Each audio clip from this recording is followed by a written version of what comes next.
Alex कफ lozenges sugar free, इसमें डेक्स्ट्रोमिथाफान hydrobromide 5 mg की मात्रा में होता है।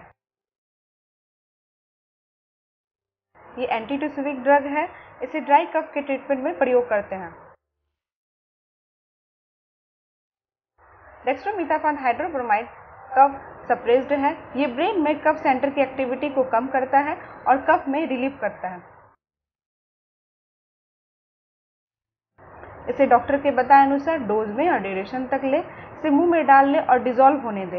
इसे खाने के बाद या खाने से पहले कभी भी ले सकते हैं, लेकिन इसे एक फिक्स टाइम पर ही लें। Thank you.